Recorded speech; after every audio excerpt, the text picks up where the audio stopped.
ദൃശ്യം 3 സിനിമയുടെ റിവ്യൂകളിലുള്ള അതിവേഗ അവലോകനത്തിലേക്ക് നിങ്ങൾക്ക് സ്വാഗതം.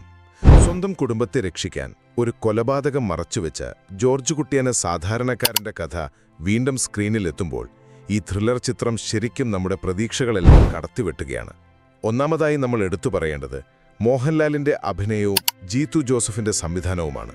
ഒരു ഡയലോഗുമില്ലാത്ത സീനുകളിൽ പോലും ആ കണ്ണുകളിലൂടെ ജോർജ് കുട്ടിയുടെ ഭയവും അതിജീവനത്തിനായുള്ള ബുദ്ധിയുമൊക്കെ ലാലേട്ടൻ ഗംഭീരമായി നമ്മളിലേക്ക് എത്തിക്കുന്നുണ്ട്, അല്ലേ?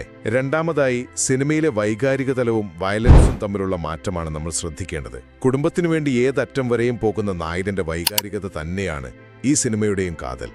എങ്കിലും ഇത്തവണ അല്പം വയലൻസ് കൂടുതലായതുകൊണ്ട് കുടുംബ പ്രേക്ഷകർക്കും കുട്ടികൾക്കും അത് ചെറിയൊരു ബുദ്ധിമുട്ടുണ്ടാക്കിയേക്കാം. അവസാനമായി പറയാനുള്ളത് സെക്കൻഡ് ഹാഫിലെ ആ ത്രില്ലിംഗ് ട്വിസ്റ്റുകളെക്കുറിച്ചാണ്.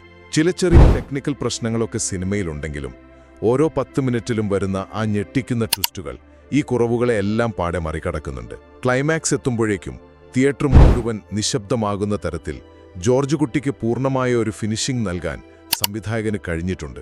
ചുരുക്കത്തിൽ പറഞ്ഞാൽ, കുറച്ച് വയലൻസ് മാറ്റി നിർത്തിയാൽ അതിഗംഭീരമായ സസ്പെൻസും പ്രകടനങ്ങളും കൊണ്ട് ദൃശ്യം 3 ഈ ഇതിഹാസ പരമ്പരയ്ക്ക് ഏറ്റവും തൃപ്തികരമായ ഒരു അവസാനമാണ് നൽകുന്നത്. സ്വന്തം കുടുംബത്തെ രക്ഷിക്കാൻ ഒരു വലിയ കുറ്റകൃത്യം ചെയ്ത ജോർജ് കുട്ടി എന്ന സാധാരണക്കാരന്റെ കഥയിലൂടെ മൂടിവെച്ച സത്യങ്ങൾക്ക് മുന്നിൽ ജീവിക്കുന്ന ഒരാൾക്ക് എന്നെങ്കിലും ഒരിക്കൽ ഭയത്തിൽ നിന്ന് പൂർണ്ണമായി രക്ഷപ്പെടാനാകുമോ എന്ന നിർണായകമായ ചോദ്യമാണ് ഈ സിനിമ നമ്മളോട് ചോദിക്കുന്നത്.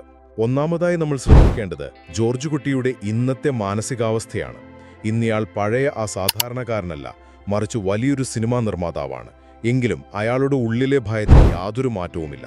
പോലീസ് പിടിക്കുമോ എന്നതിനേക്കാൾ അയാളെ വേട്ടയാടുന്നത് വല്ലാത്തൊരു കുറ്റബോധമാണ്. സത്യം പറഞ്ഞാൽ പുറമെ എത്ര ശാന്തമാണെന്ന് തോന്നിയാലും എപ്പോൾ വേണമെങ്കിലും പൊട്ടിത്തെറിക്കാവുന്ന ഒരു ടൈം ബോംബുമായി നടക്കുന്നതിന് തുല്യമല്ലേ അയാളുടെ ഇന്നത്തെ ജീവിതം. ഇനി രണ്ടാമതായി നമ്മൾ ചിന്തിക്കേണ്ടത് പ്രേക്ഷകരായ നമ്മൾ അയാളെ എങ്ങനെ കാണുന്നു എന്നതാണ്.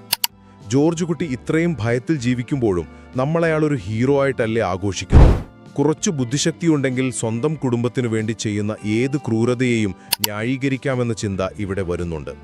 അസാധാരണമായ ബുദ്ധിയുണ്ടെങ്കിൽ ആർക്കും നിയമത്തിൽ നിന്ന് എളുപ്പം രക്ഷപ്പെടാം എന്നൊരു തെറ്റായ സന്ദേശം ഇത് സമൂഹത്തിന് നൽകുന്നില്ലേ എന്ന് നമ്മൾ ഉറപ്പായും ചിന്തിക്കണം.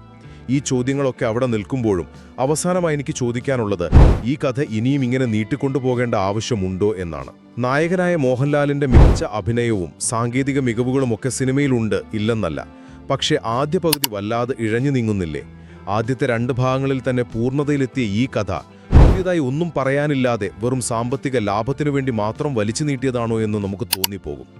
ചുരുക്കത്തിൽ പറഞ്ഞാൽ, എത്ര വലിയ ബുദ്ധി കൊണ്ട് സത്യം മൂടിവെച്ചാലും താൻ ചെയ്ത തെറ്റുകളുടെ ഓർമ്മകൾ ഒരു മനുഷ്യനെ എക്കാലവും വേട്ടയാടിക്കൊണ്ടിരിക്കും എന്നതാണ് ദൃശ്യം 3 നമ്മെ ഓർമ്മിപ്പിക്കുന്നത്.